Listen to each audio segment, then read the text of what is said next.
निकुंज जूना रति केली सिद्धई निकुंज जूना रति केली सिद्धई जाजाली विद्युक्तिरपेक्षणीया निकुंज जूना रति केली सिद्धई जाजाली विद्युक्तिरपेक्षणीया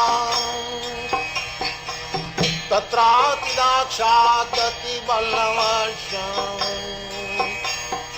वन्दे तुलसी चरणरविन्दं वन्दे तुलसी चरणरविन्दं वन्दे तुलसी चरणरविन्दं वन्दे तुलसी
Hare Krishna, Krishna Krishna Hare Hare, Hare Rama, Rama Rama, Hare Hare. All glories to Srila Prabhupada, all glories to the Sankirtan movement of Sri Chaitanya Mahaprabhu, and all glories to the assembled devotees here at the Zoom class at the last week of 2024. And time is marching on. Oh, yeah. And we all feel it. Whether we perceive it or not, we can experience it. That time is a factor that is under the control of the Supreme Lord, the supreme time factor. And we are all victims of its relentless movement. Both by rising and setting, the sun decreases the duration of life of everyone except those who utilize the time for discussing about the all-good personality of Godhead, Lord Sri Krishna. And that is the function of our program. I was reading something in the Nectar of Devotion, Yashodanandana, called about utilization of time. It's in chapter 18.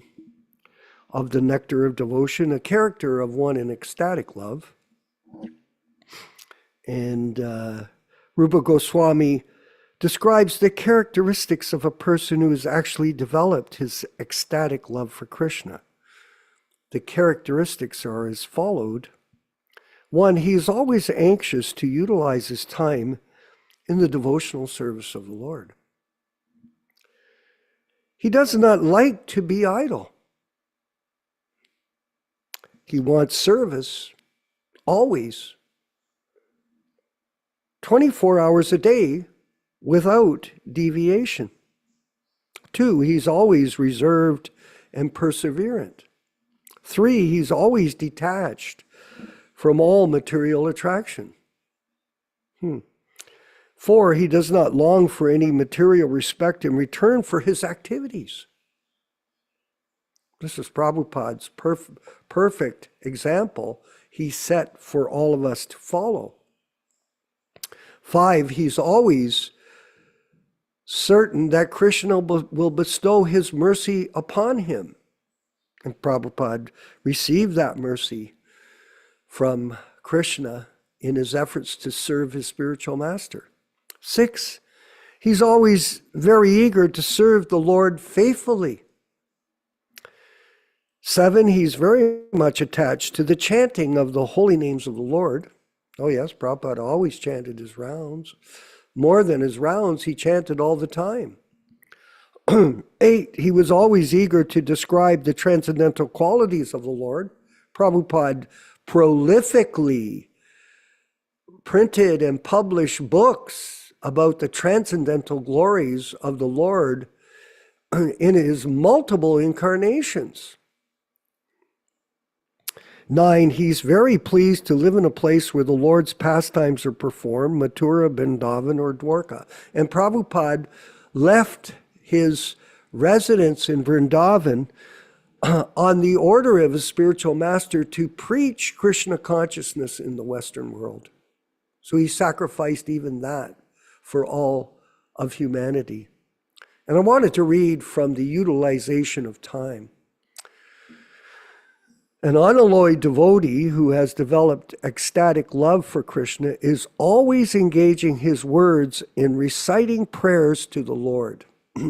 Within the mind, he's always thinking of Krishna, and with his body, he's either offering obeisances by bowing down before the deity or is engaging in some other service. During these ecstatic activities, he sometimes sheds tears. In this way, his whole life is engaged in the service of the Lord with not a moment wasted on any other engagement.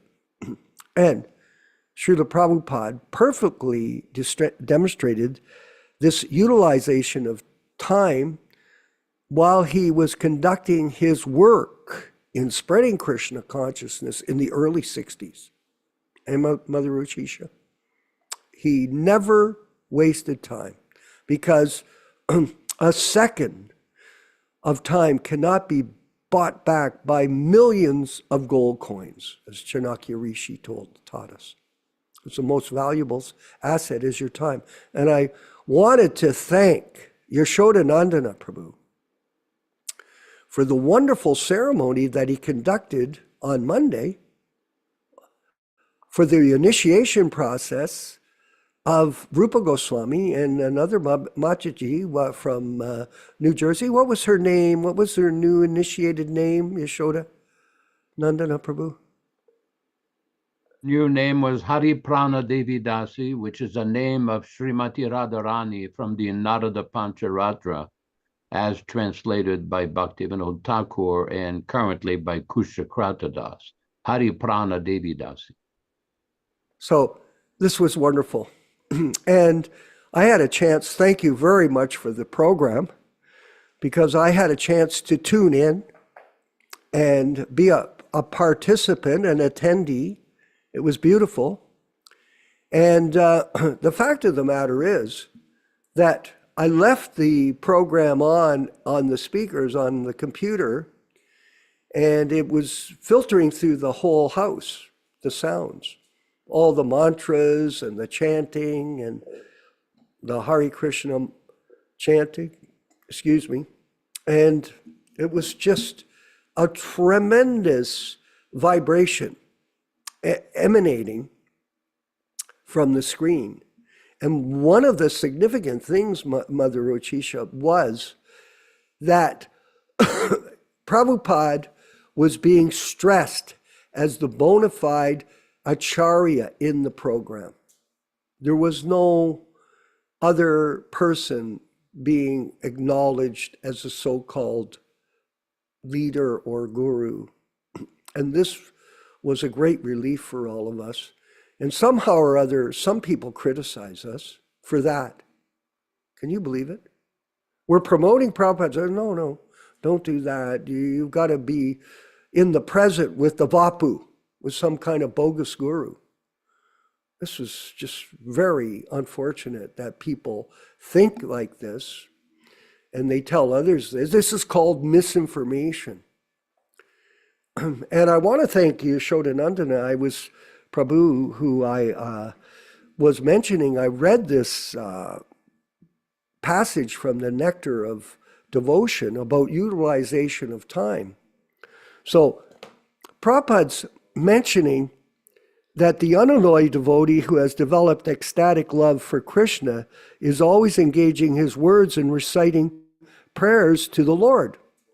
So I thought to myself, hey, hold on.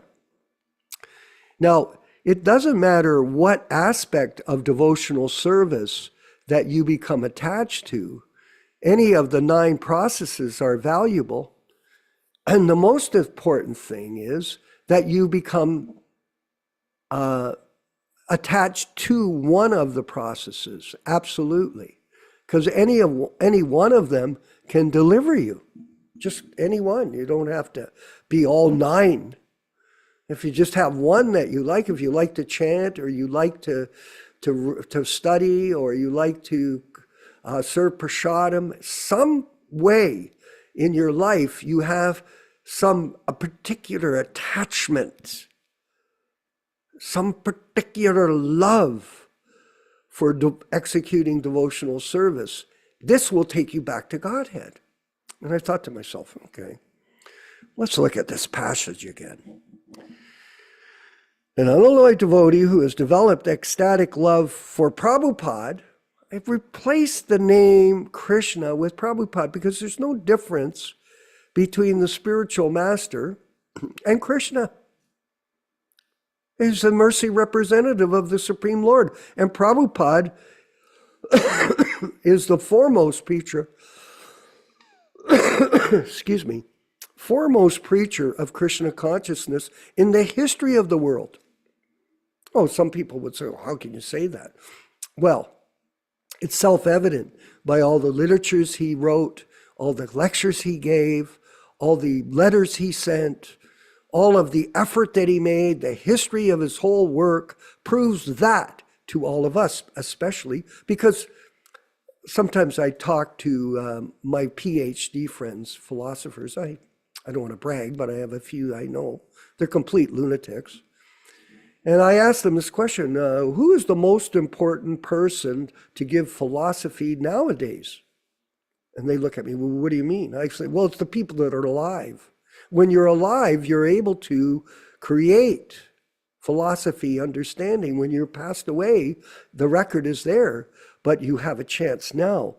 So in the same way, we are very fortunate to have people in our group that are always engaged in words glorifying our spiritual master, Srila Prabhupada.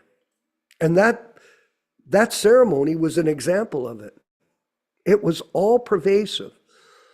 And that was the blessings of Yashodanandana Prabhu, which we thank so much.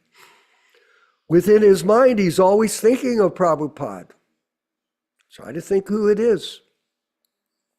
And with his body, he's either offering obeisances by bowing down before Prabhupada or engaged in some other service to Prabhupada.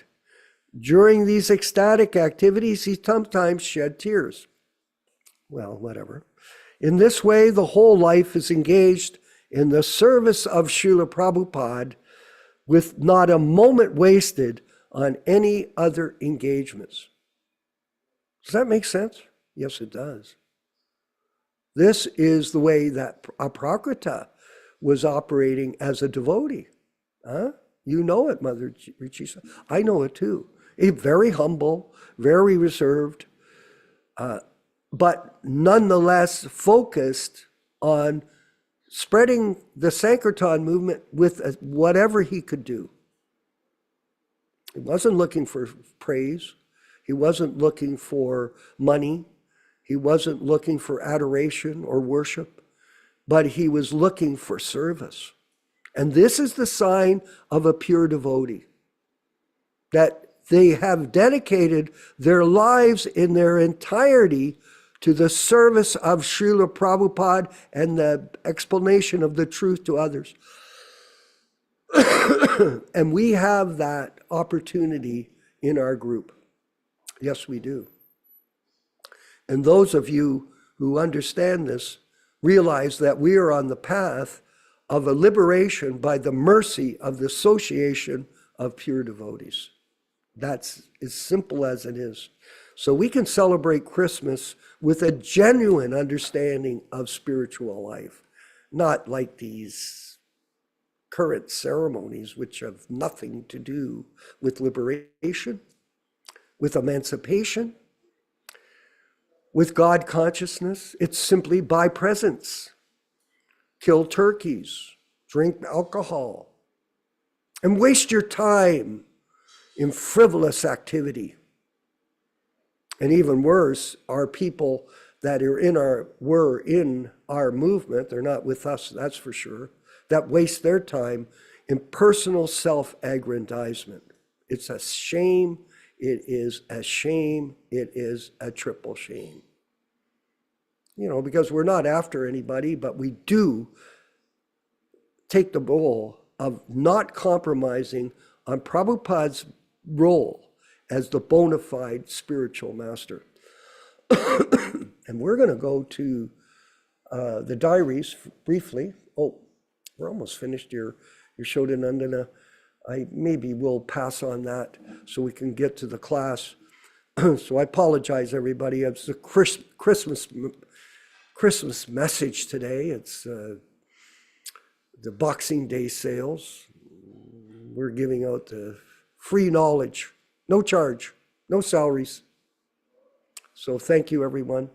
We're going to move forward with the chanting of the Jayarada Madhava prayers by Srila Prabhupada for us, and then we'll have the reading and discussion led by His Grace Yashodhananda Prabhu. All glories to Srila Prabhupada, the bona fide and still living Diksha Guru.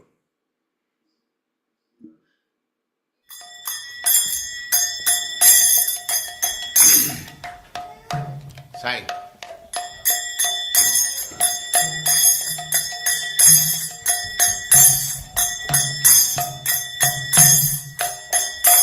Jaya Radha Madhava Punya Bihari.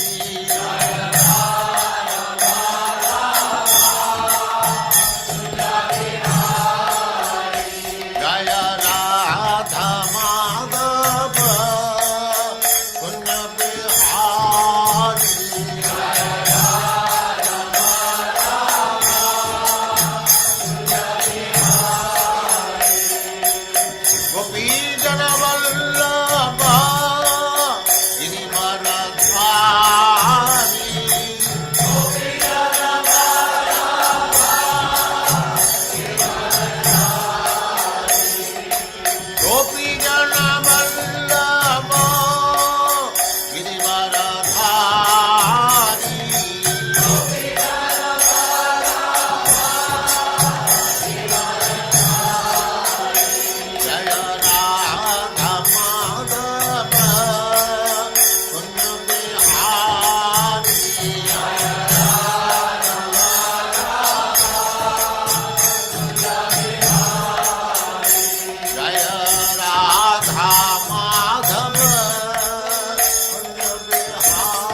भक्ति सिद्धांत सरस्वती गोस्वामी प्रभुपाद की जय, अनंत कोटि वैष्णववृंद की जय, नामाचार्य श्री हरिदास ठाकुर की जय। प्रेम से कहो श्री कृष्ण चैतन्य प्रभु नित्यानंद से अद्वैत गदाधर शिवास आदि गौर भक्तवृंद की जय। श्री श्री राधा कृष्ण गो गोपीनाथ श्याम कुंड राधा कुंड गिरिवर्धन की जय, वृंदावन धाम की जय, नवद्वीप धाम की जय, स्वामी तो भक्तवृंद की जय, गंगा माई की जय, जमुना माई की जय, तुलसी देवी की जय, भक्ति देवी की जय, स्वामी तो भक्तवृंद की जय। All glories to the assembled Lord. All glories to the assembled Lord. Thank you very much.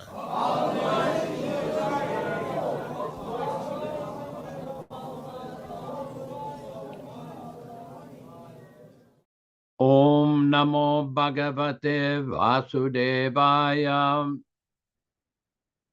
Om Namo Bhagavate Vasudevaya. Om Namo Bhagavate Vasudevaya.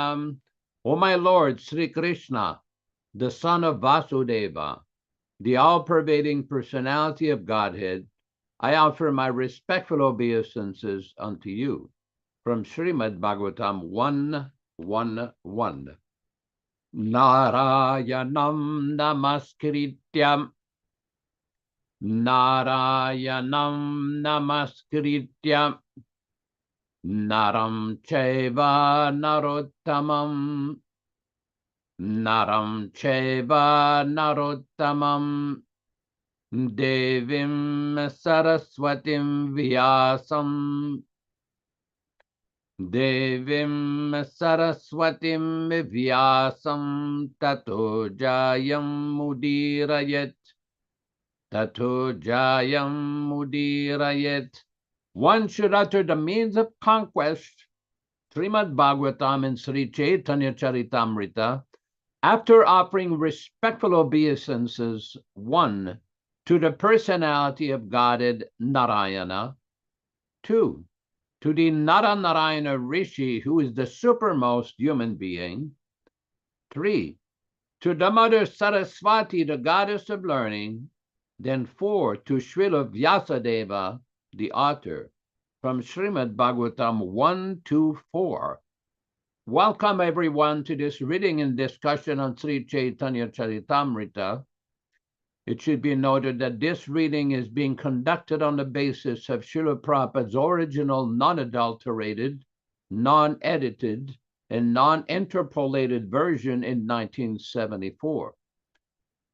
As we do every week, we will be reciting a few selected verses from the Adi Lila chapter 1, text 18 through 22, which describes the meaning and the benefit of hearing this powerful transcendental literature. Jai Jai Sri Chaitanya Jai Nityānanda Jaya Dvaita Chandra Jaya Gaura Bhakta Vrinda. Glory to Sri Chaitanya and Nityānanda. Glory to Advaita Chandra. And glory to all the devotees of Sri Gaura, Lord Chaitanya. 18 Thakur Gaudiyake Karyechena Yatmasat 18 Racharana Bandhana Tire Morenat.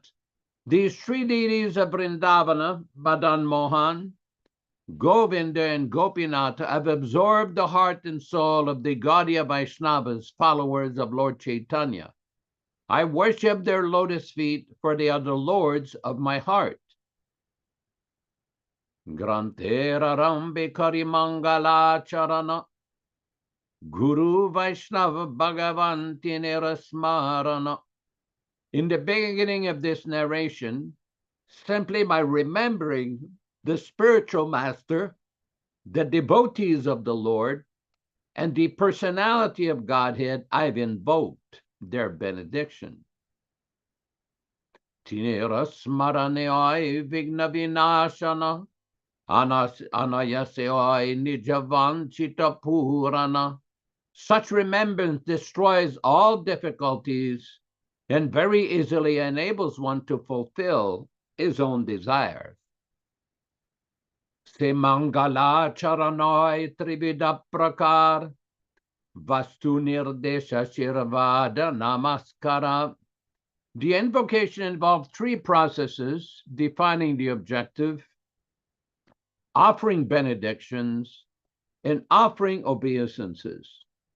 We will proceed with our reading of the verse this week, the few verses. We are in Adi Lila, chapter 5, text number 52. Vaikunta Vidya Ekache Jalanidhi Anantaya Para Taranahika Vadhi. Vaikunta, the spiritual planets of Vaikunta. Vidya, surrounding. Eka, one. Ache, there is. Jalanidhi, ocean of water. Ananta, unlimited. Apara, unfathomed. Tara, of that. Nahika, no. Avadi, limitation. Translation by Srila Prabhupada. Surrounding Vaikunta is a mass of water that is endless, unfathomed, and unlimited. Text 53. Vaikuntera Prithiviyadi Sakala Chinmay Mayiga Bhutera Tati Janma Nahi Hoy. Vaikuntera, of the spiritual world, Prithivi Adi, earth, water, etc. Sakala, all. Chitmaya, spiritual. Mayika, material. Bhutera, of elements. Tati, there. Janma, generation. Nahi I, there is not. Translation by His Divine Grace. The earth, water, fire, air, and ether of Vaikuntha are all spiritual. Material elements are not found there. Text 54. Chinmaya Jalasi Paramakaran Yarika Gana Ganga Patita Pavan. Chitmaya, spiritual. Jala, water. Say that. Paramakarana, original cause. Yara, of which. Eka, one. Kana, drop. Ganga, the sacred Ganges. Patita Pavana, the deliverer of fallen souls. Translation. The water of the Karana ocean, which is the original cause, is therefore spiritual. The sacred Ganges, which is but a drop of it, purifies the fallen souls. Text number 55. Seta Karanarnavesi Sankarshana Apanara Eka Amshe Karena Shayana. Say that. Ta, certainly. Karana Arnave, in the ocean of cause or causal ocean. Say that. Sankarshana, Lord Sankarshana. Apanara, of his own. Eka, one. Amshe, by the part. Karena Shayana, lies down. Translation. In that ocean lies one perennial portion of Lord Samkarshana. Text 56. Mahatsrashta Purushatin Ho Jagat Karana, Adya Avatara Kare Mayaya Ikshana, Mahatsrashta, the creator of the total material energy. Purusha, the person. Tinho, he. Jagat Karana, the cause of the material cosmic manifestation. Adya, original. Avatara, incarnation. Kare, does. Mayaya, over the material energy. Ikshana, glance. Translation by Srila Prabhupada. He is known as the first Purusha, the creator of the total material energy. He, the cause of the universes, the first incarnation, cast his glance over Maya. Text 57. Maya Shakti Rahe Karanabdhira Bahire, Karana Samudra Maya Parashita Nare. Maya Shakti, material energy. Rahe, remains. Karana Abdhira, to the causal ocean. Bahire, external. Karana Samudra, the causal ocean. Maya, material energy. Parashite, nare, cannot touch. Translation. Maya Shakti resides outside the ocean of Karana. Maya cannot touch its waters. Text 58. Seta Mayara Duivida Vastiti, Jagatero Padana Pradhan Prakriti. Say that. Ta, certainly. Mayara, of the material energy. Duivida, two varieties. Avastiti, existence. Jagatera, of the material world. Upadana, the ingredients. Pradhana, name Pradhana. Prakriti, material nature. Translation. Maya has two varieties of existence. One is called Pradhana or Prakriti. It supplies the ingredients of the material world. Purport by Srila Prabhupada. Maya, the external energy of the Supreme Personality of Godhead, is divided into two parts.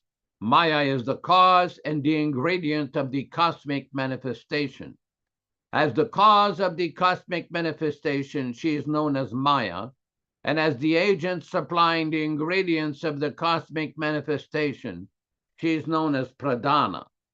An explicit description of these divisions of external energy is given in Srimad Bhagavatam, Canto 11, Chapter 24, Text 1-4.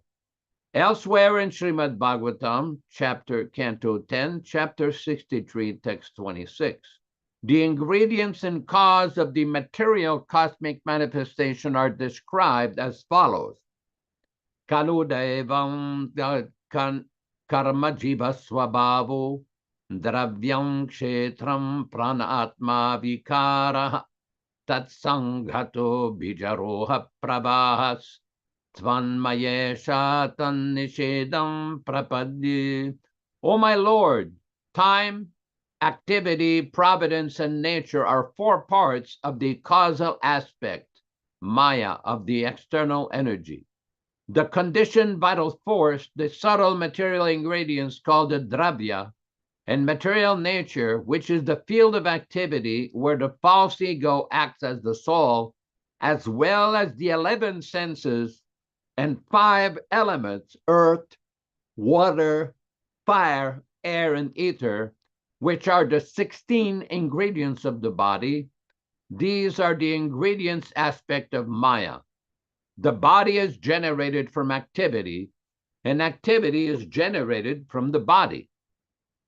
Just as a tree is generated from a seed that is generated from a tree.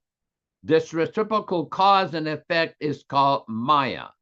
My dear Lord, you can save me from this cycle of cause and effect. I worship your lotus feet. Although the living entity is primarily related to the causal portion of Maya, he is nevertheless conducted by the ingredients of Maya. Three forces work in the causal portion of Maya: knowledge, desire, and activity. The material ingredients are a manifestation of Maya as pradhana. In other words, when the three qualities of Maya are in a dormant stage, they exist as prakriti, avyakta, or pradhana. The word avyakta, referring to the non-manifest, is another name of pradhana. In the avyakta stage, material nature is without varieties. Varieties are manifested by the pradhana portion of Maya. The word pradhana is therefore more important than avyakta or prakriti. Om ajnanatirmirandasya jnananjana shalakaya chakshuranmilitam yena tasmai shri-gurave namaha. Nama Om Vishnupadaya Krishna Prestaya Bhutale Srimate Bhaktivedanta Swamin Niti Namine Namaste Saraswate Deve Gauravani Pracharine Nirvishesha Shwanyavadi Paschatya Deshatarine Bhakti Siddhanta Shishyaya Bhakti Vedanta Namine Prasannaya Prashantaya Tasmai Shri-gurave namaha. Bhagavad Vandanam Khadyam Guru Vandana Purvakam Kshiram Sarkara Yuktam Kadati Visheshataham Adadana Strinam Danter Idam Yachi Punaha Punaha Srimad Rupa Padam Bhoja Dhulisyam Janma Janmani Amsho Bhagavatosmyaham Sadadaso Asmi Sarvata Tat Kripa Pikshako Nityam Tat Prishta Sadkaromisvam Sri Krishna Chaitanya Prabhu Nityānanda Sri Advaita Gadadhara Srivasadi Gaura Bhakta Vrindam Hare Krishna, Krishna Krishna, Hare Hare, Hare Rama, Rama Rama, Hare Hare. Just want to make a brief comment before proceeding with discussing the text that we've read. You can't, first of all, you can't believe everything that Vishwakarma Prabhu says about me. He's a good friend. What he really meant is people on the level of Jayananda and Aprakrita and other exalted devotees, these kind of comments are really applicable to those devotees. To me, like he says his grace, he should really say his disgrace, but we'll leave it at that for now. Just while he was speaking earlier today, I sent a little email to some of you, including Vishwakarma Prabhu, Rupa Goswami Prabhu, and other people, which was statements by Srila Prabhupada about how to take care of children. Because what has happened recently, and I believe one of the members of our panel, Puranjan Prabhu, I don't know if he's still here, but he's done recently posted some news that the official organization, the official society of ISKCON, was in the process of canceling the Child Protection Office and basically appointing 4 lawyers to handle complaints about children. Basically, they're lawring her up. So the point is that Prabhupada has given many instructions in the past that children should not be beaten, children should not be forced to do japa, children should be taken care of properly. Now the question is, because some people try to blame Srila Prabhupada for many things that happened to the children, saying, well, Prabhupada knew what was going on, so he's responsible. Well, that's a political cheap shot, basically. Prabhupada gave plenty of instructions, plenty of guidance, and plenty of advice of how to handle children in a Gurukul. This is not a secret. This is not that Prabhupada gave these instructions to a few select people in secret. It was well known in the society. The problem is that the people who were responsible for making sure that these guidelines were implemented basically did not do their job. They did not follow Srila Prabhupada's instruction. And the problem is, as we know, children are usually the weakest member of society. They're very vulnerable to be exploited, to be abused, and this is not right. This is not right. It should be corrected. Now, as part of this program, many times we've discussed many important issues, and recently it's come to our attention that some people were not happy, claiming that we should not criticize other Ritvik groups or other, what they call, some people call Prabhupadanugas or whatever term they use. So let me just repeat the point. This is not meant, these discussions were not meant to be personal attacks against any group or any individuals. They were just meant to remind ourselves of Srila Prabhupada's instruction not to be influenced and compromised with Mayavadis, impersonalists, karmis, jnanis, yogis, and so many other persons who are not in the path of pure bhakti. In particular, we were discussing one very famous sannyasi who went to Chicago in the late 1800s, and it was spreading the philosophy of Daridra Narayana, which Prabhupada vehemently criticized, saying that this is complete nonsense. There is no such thing as Daridra Narayana. Narayana is the most opulent personality of Godhead, as we read in these pages of Chaitanya Charitamrita, and the very clear description of Krishnadas Kaviraj describing the spiritual world, and the clear distinction between the material world and the spiritual world. Now, Prabhupada, every time he was asked about social service and philanthropic service and charitable activities, always reverted back to the point that the highest charitable work, the highest social service, is to give people the knowledge of Krishna consciousness, by which they will not have to take another birth in this world again, or at least they can start the process. Prabhupada one time made the argument, even if you open an hospital, is there any guarantee that people will no longer get sick? No, all these activities are based on the bodily conception of life. And Prabhupada was distributing knowledge on the superior platform of the transcendental platform of life. We all know from the Bhagavad Gita, Krishna says, Indriyani paranyahur indriyabhya param manaha. Manasastu para buddher yo buddhe parasastu sa. That the soul is superior to the body, superior to the mind, and superior to the intelligence. And the reason we're suffering here is because we have this material body according to our previous karma. Now, it's very popular nowadays to deride the idea of you. Everybody has heard, oh, you only live once, so try to enjoy as much as you can. Well, I got a surprise for you. You will live again. You are eternal. This body is a covering for your eternal spiritual soul.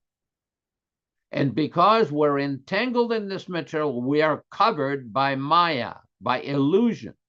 And these kind of readings are to educate ourselves, to take lessons from the bona fide authorized Acharya.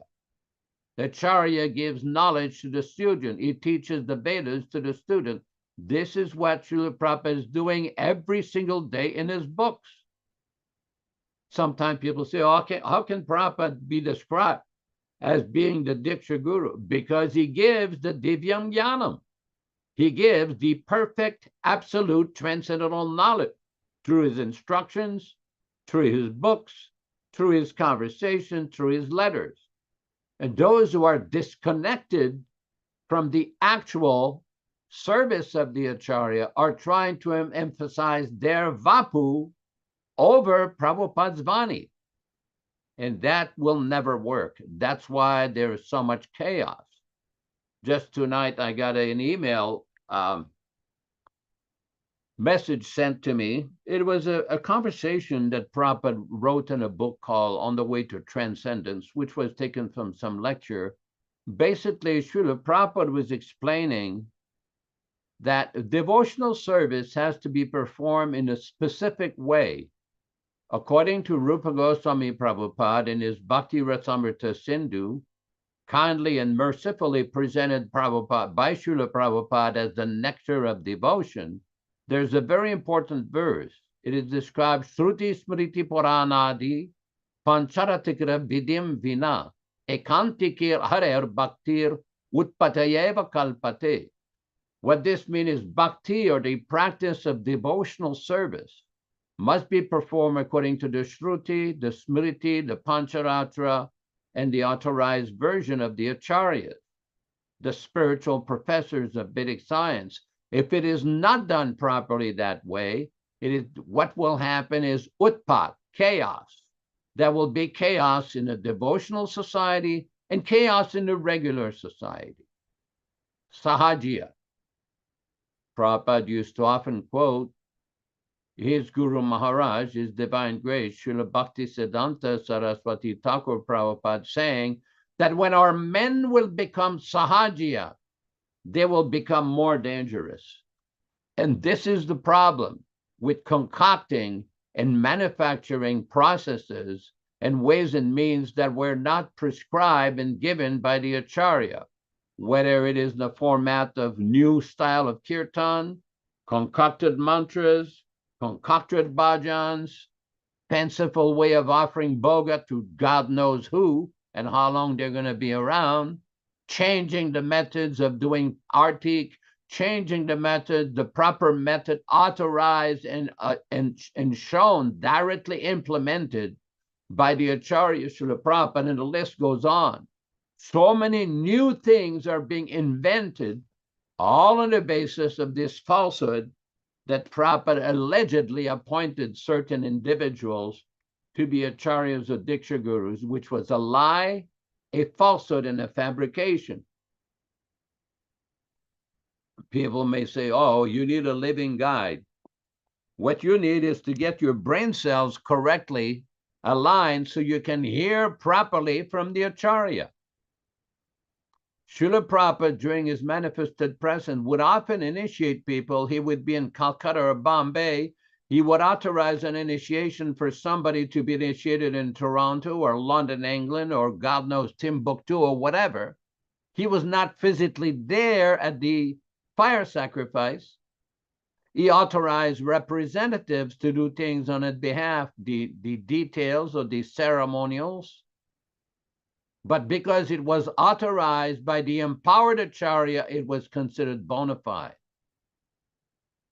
There was an interesting email thread a few years ago, several years back, where several members of the ISKCON deep state, or the GBC swamp, were discussing this issue, whether a living guru or a ritvik, or how should people take initiation. And one devotee who had received an initiation after 1977 and basically considered himself Prabhupada's student and Prabhupada's follower and Prabhupada's disciple, following the discipline given by Prabhupada, receiving Divyam Jnanam from Prabhupada, he raised the question, why is it that so many of you who were present during the manifested presence of his divine grace Srila Prabhupada did not go to Prabhupada and say, is this bona fide?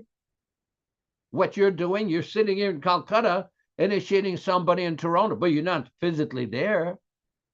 Is this, why didn't you go and ask him?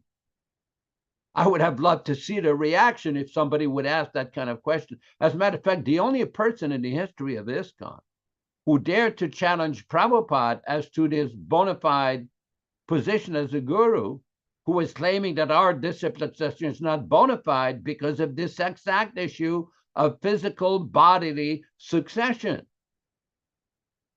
His point was that the members of the disciplic succession, which were given by Bhaktisiddhanta Saraswati Thakur Prabhupada and our Srila Prabhupada, was not bona fide because it did not list every warm physical body who took initiation from one another. And Srila Bhaktisiddhanta Saraswati Thakur's reply to that argument basically was that we are concerned with the great Mahabhagavatas, the empowered Bhagavata in the Shiksha line, which have carried the message unspoiled, unchanged, pure and intact. And this is the point. Prabhupada is still today initiating and giving the transcendental knowledge. Divyam jnanam yato dadyat kuryat papasya sankshayam.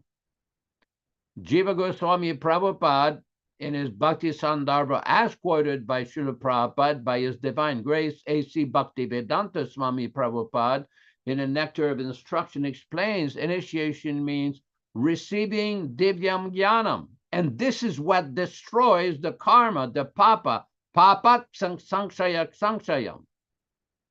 That the sins of the disciple are being destroyed by the transcendental knowledge given by the Acharya, by the instruction of the Acharya, by the transcendental teaching of the Acharya. It is not an electric charge philosophy like some sentimentalists or some Mayavadis.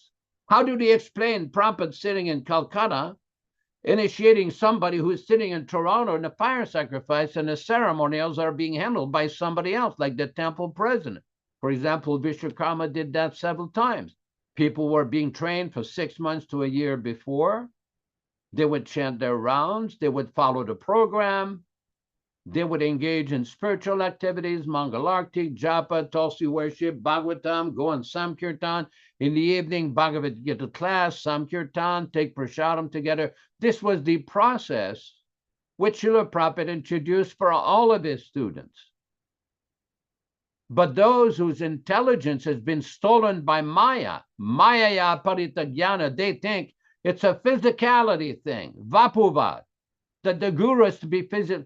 How do they explain that Prabhupada initiated many people that he never saw?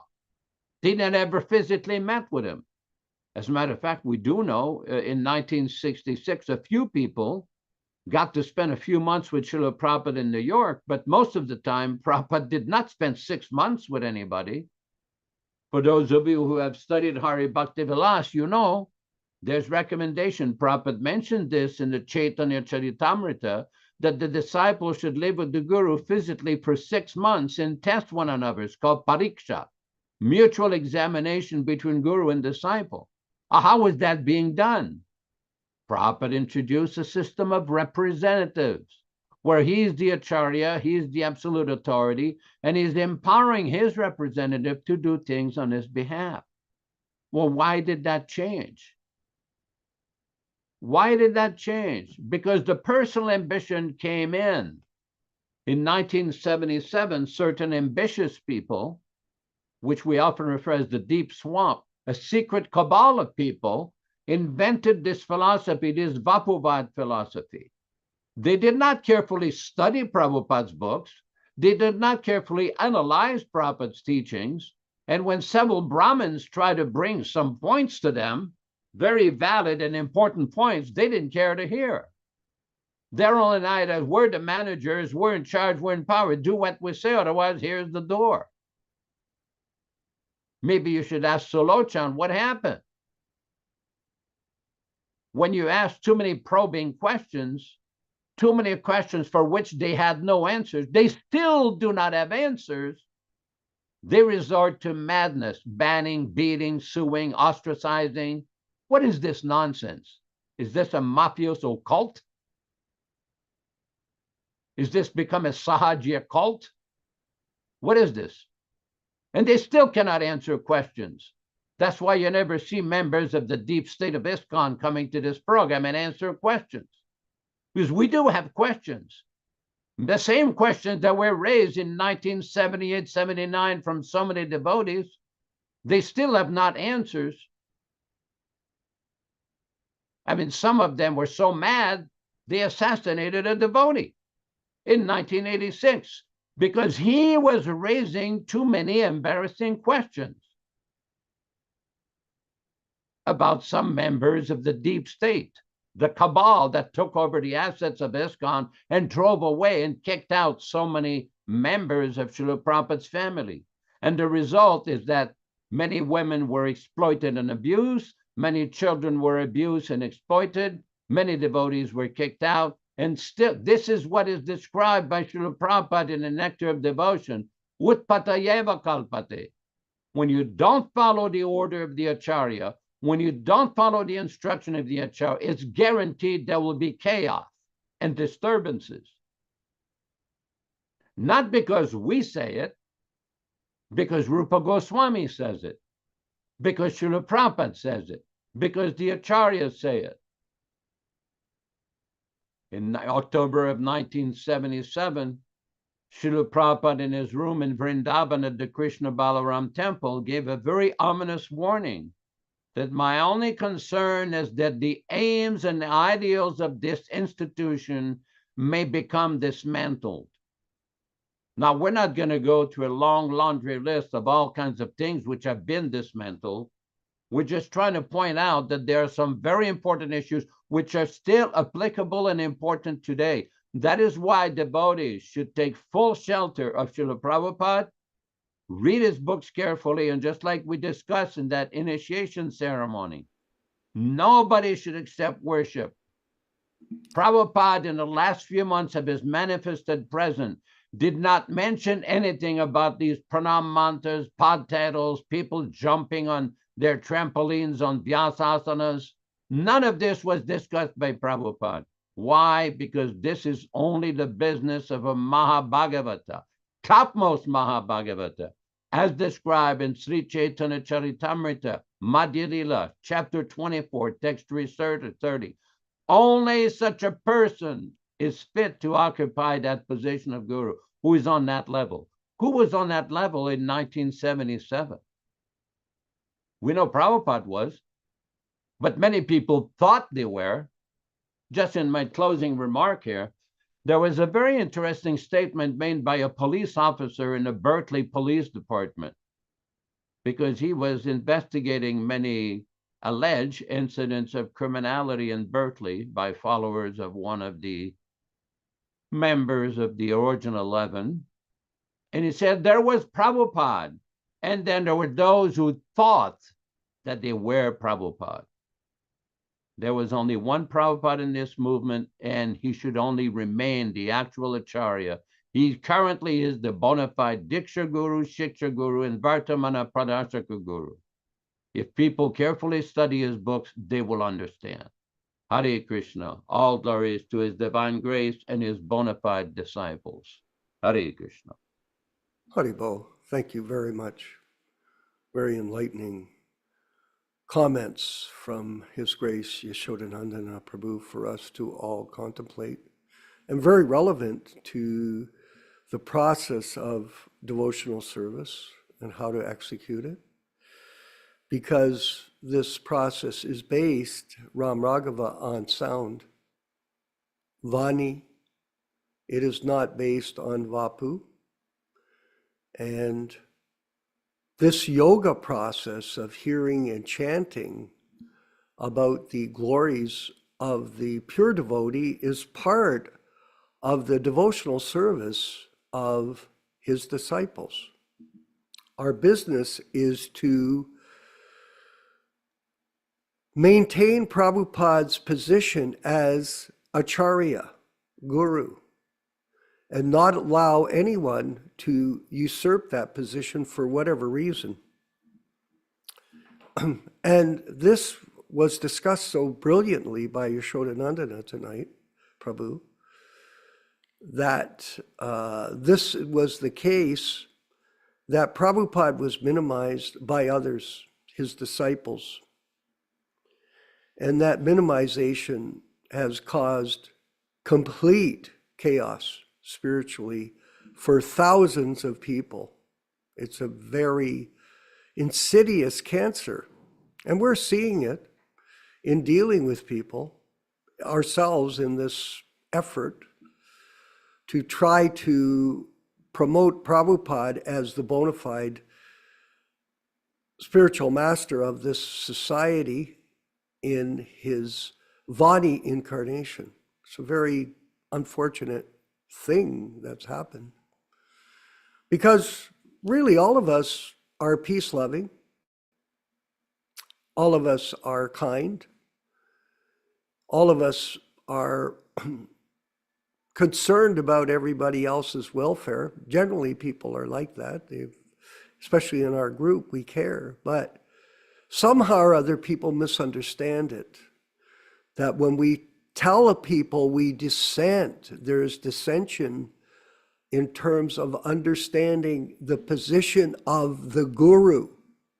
They think we're angry. No, we're not. And this dissension, Ram Raghava, as you know, in organizations, even if you're in the military, for example, say you're in the military and you're working with other people that are concerned about protecting the country, but there is disagreement amongst the people in that organization. How does the military deal with it, with dissension? Well, they deal with it with dialogue. That's how you deal with it, Nilesh Sharma. You deal with it with dialogue, not with banishment or punishment. This is not in most organizations, whether it's a franchise system, whether it's a sports team, whether it's a corporation, they welcome people to discuss issues like Guru Vani, the Vani incarnation as opposed to the personal association of a person to be Guru, the qualifications of a person to be Guru. I'm in a $750,000 lawsuit right now against ISKCON Toronto, right now. In fact, we're working on the documents as I speak. Actually, not exactly right now, but an hour before, I was editing documents that could be submitted in to the court because it's moving towards appearance day. Now there's a dispute between the particular person that is the complainant and the defendants, where they're accusing her of rejecting the guru for initiation. And that's slanderous. Well, how is it slanderous when the person that's claiming to be guru is not an Uttama Adhikari? I said in the document, Nilesh, where is the proof that this person is a bona fide spiritual master? Did Prabhupada appoint any of these people? No, but they're claiming to be Diksha Guru. And why did she decline the initiation? Why? Because she saw the fallacy in it, the fraudulent aspects of their so-called management system. It's a business, the guru business. And she's an East Indian lady. She understands this. It's in her genes. You know, they understand about these things. And fraudulent behavior is going on. And when people reject it, they're banished. She was banished from the temple. She was serving in the temple, and due to some, invited to come there and serve, due to some misunderstanding, the leaders came and said, you shouldn't be here. They called the police. The police came into the building, and she was assaulted by the police to remove her from the building. And she was doing pujari work. That's ongoing. There was a situation in Toronto, just so all of you know, there was a guy, an Indian chap, a very nice person. His name was Mayur. Now, Mayur used to come years ago to Hamilton and distribute books with me. I had a connection with the owners of a large mall. And we got a book table in the mall. I've got pictures of us at the table. We were distributing a magazine, paper, the Krishna News, and we were distributing Prabhupada's books. And Mayur used to come. He was the most enthusiastic Prabhu's Nilesh devotee. He was a younger East Indian gentleman, but very sincere about being a Sankirtan devotee. He had a reputation as the top distributor. Now, somehow or other, he was back in the Toronto temple under Bhakti Marg Swami. And there was a lot of controversy going on. There was people that were of a different man nature, a different man nature. They were more of the woke philosophy. And there was concern about that, why they were in the management position, why they were doing this and that. All kinds of controversy. And this Mayur became upset. And they got in a dispute, I'm not going into the details, with him. And what they did, they upset him so much that in the middle of the night in the winter, Ram Raghava, they put him out in the park in the freezing cold. They put him out after years of service and submission to them because he was a dissension. They put him in the park, and guess what happened, Ram Raghava? In 30 minutes, he froze to death. And he died. And then they came and did cover up. They covered it up. Nobody complained. I had the same situation when people put guns in the building. They put guns in our building and claimed that we were a group, and it was East Indian people that did it. They screwed out the serial numbers with a drill, and they oiled the guns. And then we were warned that they were raiding the temple. And when they came to the temple, they found the guns hidden in the tower in the church, and they arrested our vice president, Murli Krishna. Is that something just extraordinary? Yes. Can you imagine? Actually, it's interesting to note that two of them, a prominent radio personality, Lolly Vidge, and a dental surgeon himself, D.T. Topper, were both killed by handguns 10 years later. Killed. And the police came to my house here in Hamilton and investigated me. Did you kill them? I said, no, of course I didn't kill them. But this went on. If you're a dissenter, something might happen to you. And look what happened to Mayur. And no one said anything, and they covered it up, and it disappeared. I brought it up in the lawsuit that we're currently putting forward to say that this is the way this organization deals with people that don't disagree with or don't agree with them. Yeah. Ram Raghava, I'm going to send you a video of Nityānanda speaking to some kind of a Sahajya weird Mayavadi in a YouTube broadcast. And we want to use that as a means to rebuttal this Nityānanda Howard Resnick's complete madness at distorting the principles of Guru Tattva for his own personal ambition. Just madness.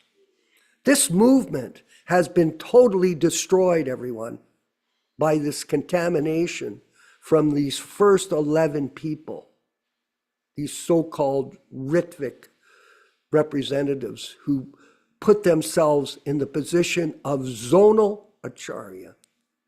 Sad, very sad and unfortunate. What can we do?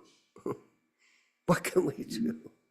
History has already unfolded itself, and Yashoda Nandana Prabhu so nicely explained it in today's program. And we're just explaining this to all of you because you're our God brothers and God sisters. And we're having a frank, transparent conversation on these matters of dissension, not because we're angry, but we want discussion. We're inviting these people, come forward, like Yashodananda said. Come forward, discuss in a class, discuss in some other format. Let's discuss this matter and try to resolve it intelligently and try to spread the truth without any further adulteration. This is serious. Yashodanandana Prabhu, if you could further comment. Well, these are some very important points, because we do know that there are many concerns which have been raised by many devotees, which are still being raised by many devotees with regards to this issue.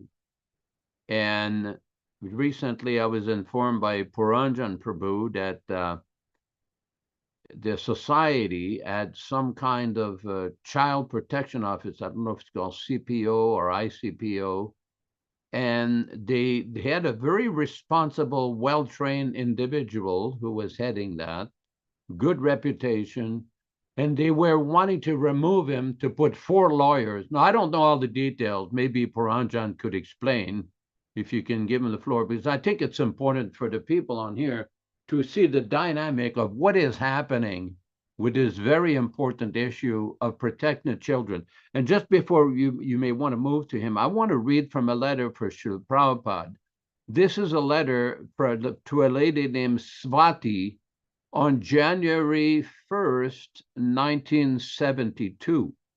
Prabhupada says, children may be recommended for initiation when they are 12 years old. We should avoid as far as possible any physical punishment to train children. It is better to use sweet words, or if it is absolutely necessary to punish, then you may bind with ropes in one place or shoulder cane, but do not use like that. So there is many such instruction from Srila Prabhupada, very well documented. Hare Krishna, Hare Krishna. What we're going to do to progress in the conversation is we'll move to our panel, and I'm going to, first we'll call upon, after we'll call upon Dharma Bhavana and Garuda Prabhu and the other Prabhus that have their hand up, like Nilesh. I'm going to follow your direction, Yashodanandana Prabhu, and ask Puranjana Prabhu if he could speak on the topics that you mentioned here on the program. Puranjana Prabhu, who is in California somewhere.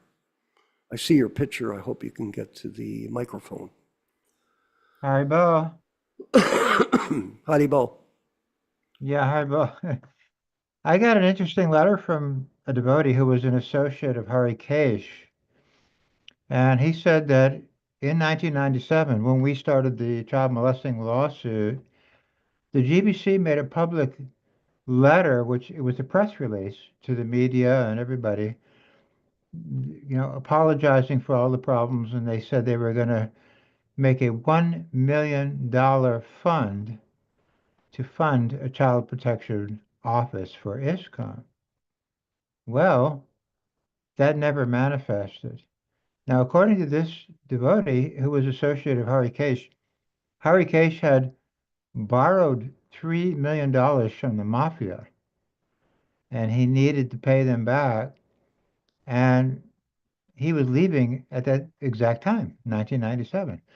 So he threatened the GBC, I need $1 million, because he was going to try to pay his debt to the mafia. And Harry Sori went to give him money. They think he got $3 million from ISKCON. But that was the end of the child protection money. It was gone. And it never happened. And then in 2001, which was just a couple years later, they were begging, Mayapur was begging for money for shoes for the school children. I said, wait a minute, we had $1 million set aside. Where did it go? I mean, I didn't know about the whole story of Hari Kesh and everything, but it just shows you, they just, fudge around on every level. Now, they had this Kamlesh person in charge of the CPO, and he is a good guy, but his hands are tied on many levels, Like he tried to rectify, I don't know the details, but he tried to rectify some situation and he was told, hands off, you can't mess with this situation.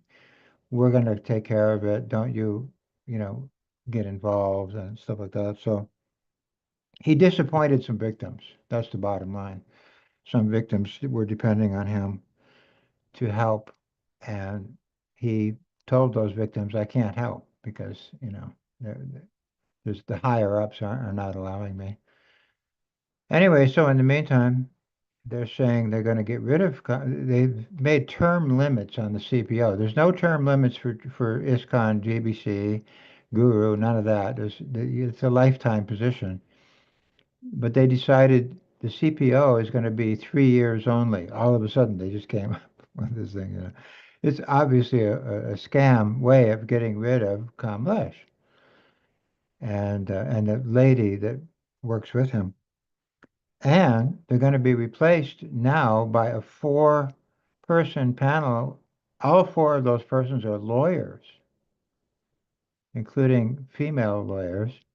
So it looks like they're just lawyering up. If there's any problem with child abuse, there's no certified child protection type level person with experience in dealing with child psychology and child sexual abuse, none of that.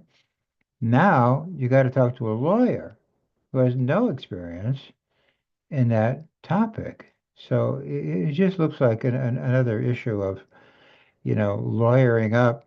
Meanwhile, I have another friend who's in the Midwest. He wants to remain anonymous for different reasons, but he goes to the ISKCON temple and he complains, that some of the Hindu managers, they're putting Hindus on the board, on the management board. They're legal signers on the temple property. And so he raised an objection. Oh, well, he went to some of the GBC and he says, oh, don't you know that some of these Hindu managers eat meat? And they said, well, yeah, we know that, but we just make sure the pujaris are vegetarian. The managers don't have to be vegetarian. What? So, I mean, so he told me, he says, well, wait a minute. Now, it's just a question of time, and the pujaris also won't be vegetarian. In other words, it's just the standard is just sliding off the cliff, and there's no one to report it to. So that's kind of what's going on. But also this Niranjan Swami, like if you look up the life of Niranjan Swami on online, you find like one paragraph about his whole life. They don't tell you anything about him. But he just had his Vyasa Puja in Mayapur, and he really upset a bunch of people because he invited Danudar to come to his Vyasa Puja. And his Danudar guy is a very, sleazy and, very horrible reputation guy. His name is mentioned like 20 times in the Wendell Turley lawsuit. And he's just totally unpopular with the Gurukulis. And so they told people coming to that meeting, don't tell anybody that Danadar was there. Of course, that didn't last long, but anyway, it just shows you he's compromised with all of these people there. And Hari Sori just had his daughter married in Mayapur, and they invited Satudanya and similar people as well. So, people are just seeing what's really going on. There's just a cabal, and they just, look out for each other and defend each other, and it's just not looking out for children, not looking out for the devotees, not looking out for ISKCON, just looking out for the members of the cabal and keeping their power. And if Hindu meat-eating managers have to be put on board to maintain their power, so what? They don't care. They don't have any qualms about any of that. So that's kind of the update on those things. Sorry, Bill. Yeah, it's unfortunate. The fact of the matter is that we derive great bliss and satisfaction discussing about the glories of Prabhupada, his diaries. We certainly enjoy doing all of the references to his letters and his purports and understanding the truth of the matter. There'll always be difficulty in any organization. Yes, it is. Every organization, whether it's the Catholic Church or the Jehovah's Witnesses or the Gaudiya Mat Part 1 and Part 2. These difficulties are going on, but we keep our spirits up with our association on these transcendental subject matters that we present in our weekly programs. Dharma Bhavana in Texas. How are you, Prabhu? Can you come to the screen? Yes, there you are, sir. Go ahead. Microphone, see if you get your mic working. Hare Krishna, thank you.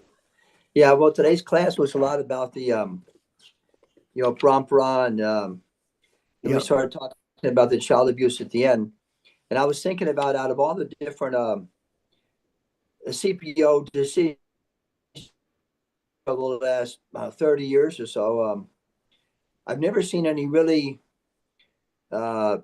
anything that was very extreme. Usually, I don't see one person's ever said you cannot take prasadam for the rest of your life. You can't visit the temple. You can't chant japa. The kind of decisions against someone who is suspected or like more than 50% more likely guilty of something is actually kind of light. In other words, they just couldn't be in a leadership position. They just couldn't be in some prominent position of authority. So that's just one. And also in my book that I wrote, Shore Prabhupada in Texas, I made a point, maybe about 15% of the book was describing how, because Prabhupada was here in Dallas a lot during the 1970s, and this is the first Gurukula. He tried to manage everything by letters. When something was going wrong or reported was going well or not well, he would write letters from India. And he wasn't really physically present in order to kind of see everything going on. And he had to depend upon devotees to use common sense. And when someone reported abuse, he wrote in letters how to solve the problem. So these are just some of the things that I was thinking about. I was going to speak about something else, but since we're talking about child abuse, and that's probably just about as important as anything else, because if people look at our Hare Krishna movement as not taking care of children, they're not going to look at the philosophy or the opulent buildings or deity worship. They're not going to look at anything else. That's going to be, at least in America, at least I've seen that. That's kind of the most, foremost way to judge some person or family or society, is how those who are the most vulnerable taken care of. So I just had a few thoughts. Thank you, Hare Krishna. Yeah, glories to Prabhupada. Institutionalization, Ram Raghava, of an organization creates a bureaucracy and a complicated situation. So we all have to be cautious about that as we move forward in our focus on protecting the legacy of Prabhupada in his original books and his original instructions, and having complete faith in Prabhupada, in his Vani incarnation, and how that will deliver us from the pangs of birth and death in this material world. Nilesh Sharma in Florida. You look like you're lounging at the pool, my friend. Go ahead. Just joking, by the way. I apologize. Just kidding. Hare Krishna. Haribol. Hare Krishna. I'd like to share a little bit about what we just talked about. Yes. Give me 1 second. I'm going to pull it up. Yes. And then I have a question for Yashodanand Prabhu. But first I'm going to refer this conversation which Prabhupada was talking about on Guru Ashtakam at Uppsala University, Stockholm, September 1973, September 9th, 1973, where we sing every day, as I was talking before also, about Samsara Dava Nalalida Loka, Pranaya Karunya Ghana Ghanatvam, Praptasya Kalyana Gunarna Vashya, Vande Guru Shri Charanaravindam.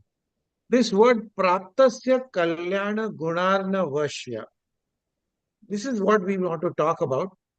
Is like Prabhupada talks over here, is, and I'm going to quote, just like the cow takes water from the sea and hasn't got its own water, the cloud the cloud, just like the cloud takes the water from the sea, cloud hasn't got its own water. Cloud takes water from the sea. Similarly, a spiritual master brings mercy from the ocean of mercy, which is the Supreme Personality of Godhead. So, praptasya kalyana, he receives this mercy from the Supreme Person. So the master brings the mercy from the Supreme Personality of Godhead. Just see the comparison. He has no own mercy, but he carries the mercy of the Supreme Personality of Godhead. That is the qualification of spiritual master. A spiritual master will never say that I am God and I can give you mercy. No, that is not spiritual master. That is a bogus pretender. A spiritual master will say, I am servant of God. I have brought his mercy. How do you get this mercy of his? This is what we need to ask. Please take it and be satisfied. So how can we get his mercy, uppercase H? That is Krishna's mercy. Only when the spiritual master orders you to become a guru. Otherwise, you cannot get this mercy. So whoever says that, oh, I have given you mercy, how can he have any mercy? Prabhupada says very clearly, just like the water which we get from the clouds is coming from the ocean. It is the cloud don't have their own mercy. And what a beautiful analogy this one was. So I would love to ask the question now, and also let Yashananda Prabhu comment on this one, is that we have two shlokas, one in the Bhagavad Gita, chapter 7, verse 3, and then the shloka which we read today of Adi Leela, chapter 5, verse 53. The earth, water, fire, air, and ether of Vaikuntha are all spiritual. Material elements are not found there. And Krishna says that earth, water, fire, air, ether, and of course, along with that, the three subtle bodies, elements of the subtle body, man, ahankara, and man, buddhi, and ahankara. So he says all these 8 elements are my separated energies. So how do we kind of equate these two shlokas in the right perspective? Yashananda Prabhu. Okay, I like to deal with issues one thing at a time. As far as your point with regards to the mercy of the spiritual master, you very well articulated the position. It's very clear where the spiritual master gets his mercy. And what differentiates a bona fide spiritual master from a pretender spiritual master is that the real bona fide spiritual master, like Srila Prabhupada, is not concerned with the affairs of this material world. In other words, for name, fame, prestige, profit, adoration, distinction, money-making. He's only concerned about giving knowledge about Krishna, the mercy of Krishna, the name of Krishna, explaining the qualities of Krishna, the glory of Krishna. This is the only position of the bona fide spiritual master. Now, this is very important because many people will say, well, Prabhupada told all of his disciples should become gurus and all of you should become teachers. Yes, that's very nice. You can teach, you can guide, you can counsel, you can distribute books. That's very good. But who is the absolute authority giving perfect transcendental knowledge? We say that it is Srila Prabhupada. And this is the essence of when Prabhupada says giving initiation means giving perfect transcendental knowledge. If we study the letters of Srila Prabhupada, and this ties into the point that you made, in the 1970s, what was happening is devotees would go in on Sankirtan and they distribute books and they would engage in debates with various religious groups, Christian, atheists, and everything on sidewalks. When Prabhupada heard about this, he told Brahmananda, what will your 10 minutes speaking do? Just give him one of my books. Because the difference is, a sadhaka can only explain according to his level of realization, which is not much. But he perfectly realized Mahabhagavata, Uttamadhikari, a perfect Uttamadhikari like Srila Prabhupada, can explain things in a perfect way. Because he has that praptasya kalyana, he has gotten that direct connection with Krishna. He's able to give Krishna. Okay. Then as far as your second question with regards to these various elements, what happens in these various descriptions? For example, you have some basic description in these Bhagavad Gita, chapter 7, text 4, 5, 6, like that, about the different elements, the difference between the gross material elements, and then the subtle elements, mind, intelligence, and ego. And if you go to the Srimad Bhagavatam, the third canto, the instruction, there are so many different instructions, which goes into considerable detail, breaking down the whole structure of the material elements, the material world, the spiritual world. Everything is given in considerable detail. Also in the 11th canto of the Bhagavatam, it is there. If you look at the prayers by the personified Vedas, there are so many detailed instructions. This is called Sankhya, or the special study of the different categories of understanding the position of the material world, the material elements, and the spiritual realm. And this is what we're starting to deal with, the Chaitanya Charitamrita going into the spiritual world. It doesn't jump just from the material world straight to Vaikuntha, Goloka, Vrindavan.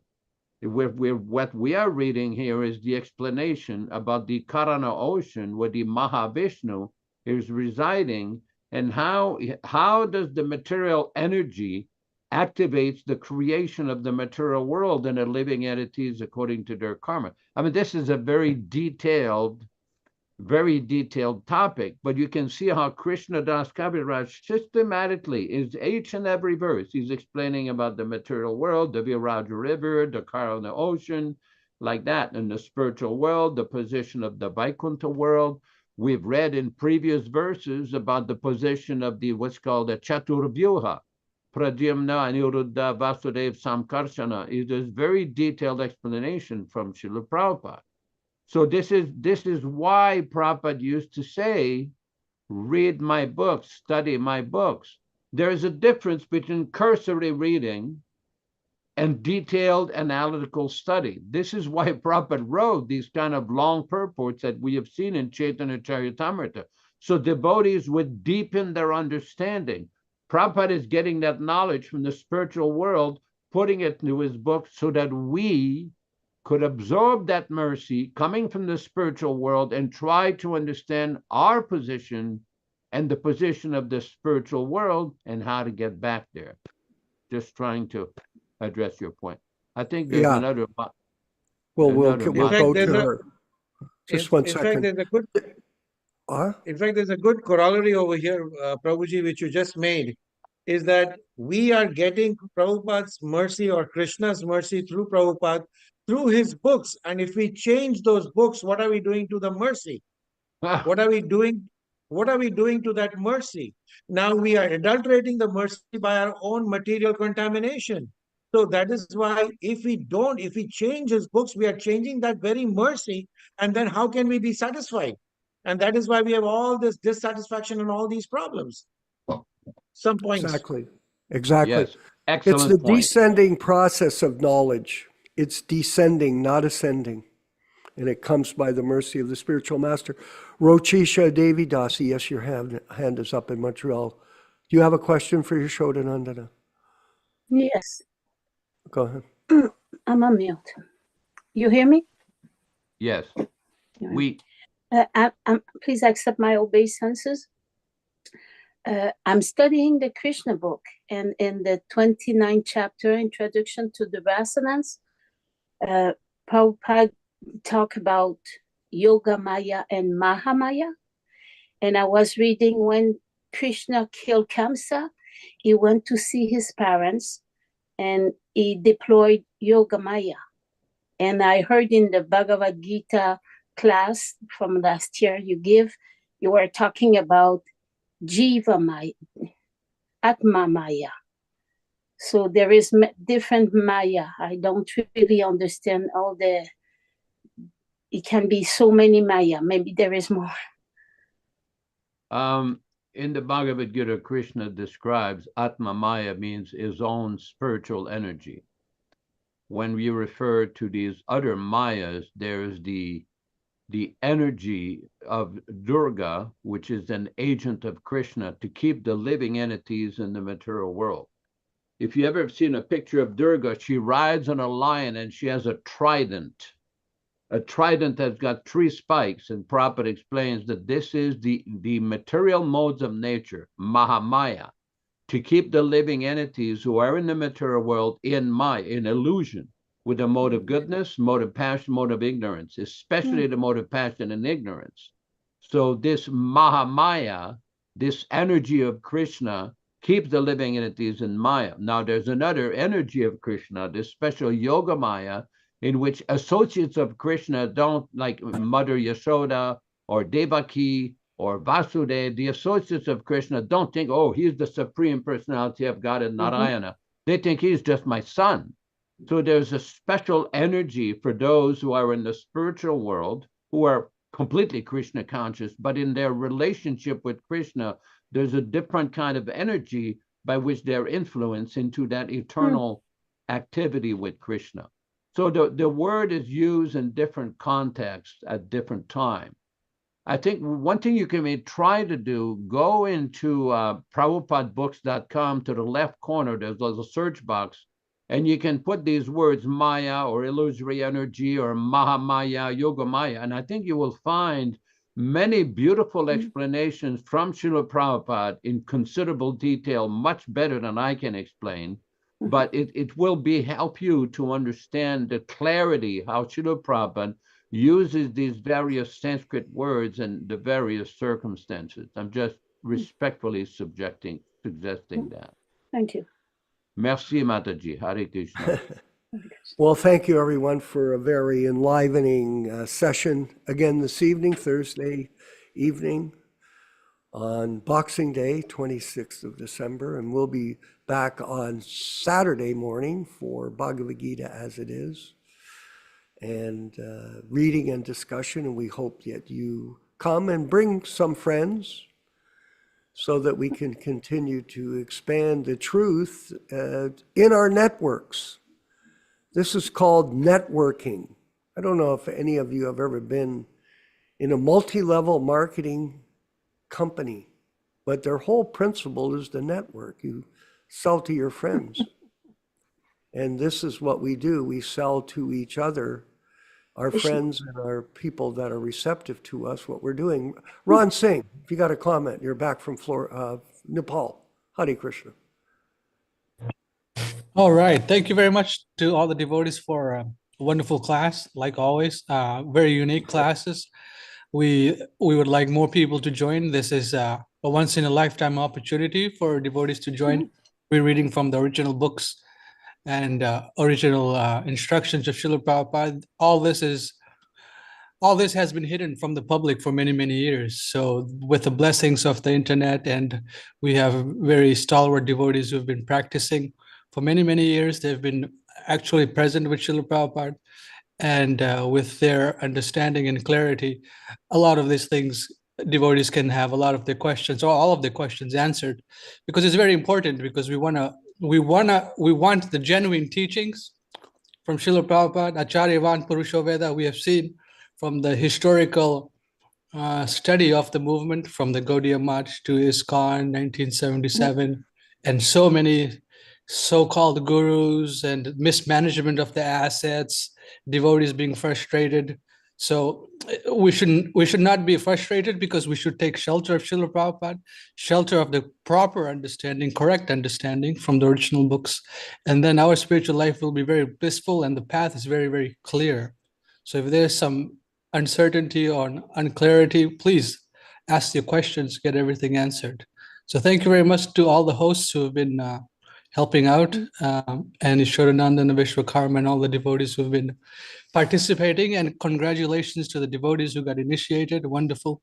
So this movement is going on. I'm very, very excited to see so many wonderful things are happening, and I've heard the books will be printed soon. So all in all, wonderful things are happening. All glories to Srila Prabhupada.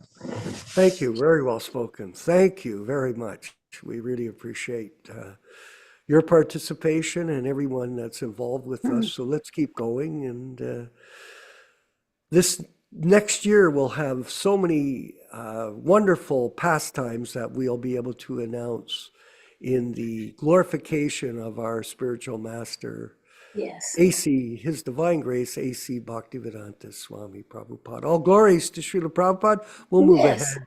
Rupa Goswami, Prabhu, our new initiate, and please play the chanting of Hare Krishna. We'll chant along with Prabhupada. And it's 2 minutes and 96 seconds, I think.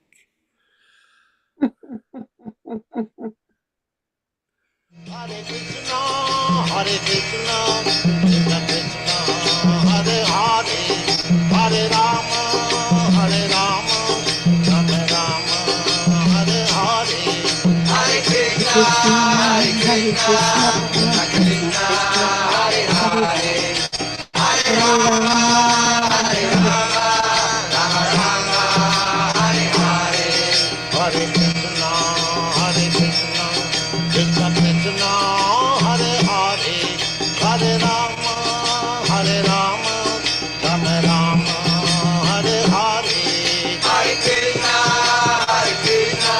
Krishna Krishna, Hare Hare, Hare Rama, Hare Rama, Rama Rama, Hare Hare, Hare Krishna, Krishna Krishna, Hare Hare, Hare Rama, Hare Rama, Rama Rama, Hare Hare, Hare Krishna, Krishna Krishna, Hare Hare, Hare Rama,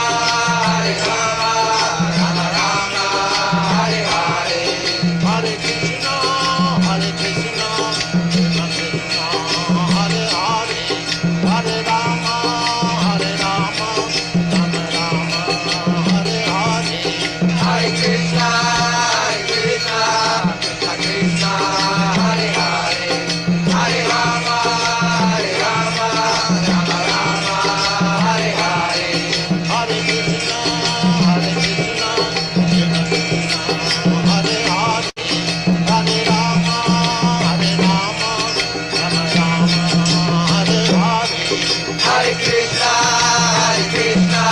Krishna Krishna, Hare Hare, Hare Rama, Rama Rama, Hare Hare, Hare Krishna, Krishna Krishna, Hare Hare, Hare Rama, Rama Rama, Hare Hare, Hare Krishna, Krishna Krishna, Hare Hare, Hare Rama, Rama Rama, Hare Hare, Hare Krishna, Krishna Krishna, Hare Hare, Hare Rama, Rama Rama, Hare Hare, Hare Krishna, Krishna Krishna, Hare Hare, Hare Rama,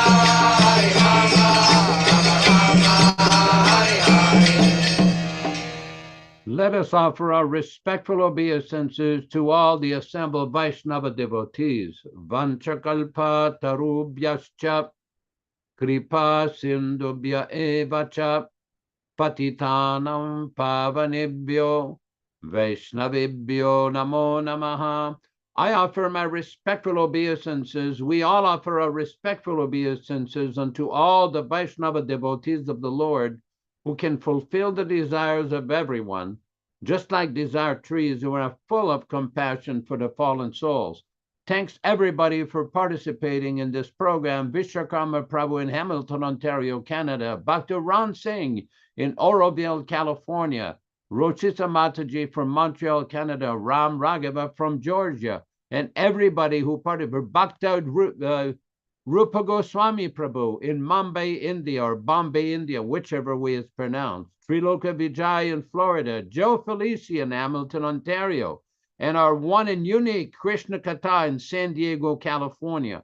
Again, thanks everybody for participating. We look forward to see you on Saturday morning. Now, I will be traveling early on Saturday morning. I will stop at some point around 7:25, 7:30, and I'm sure Vishwakarma Prabhu will handle the program.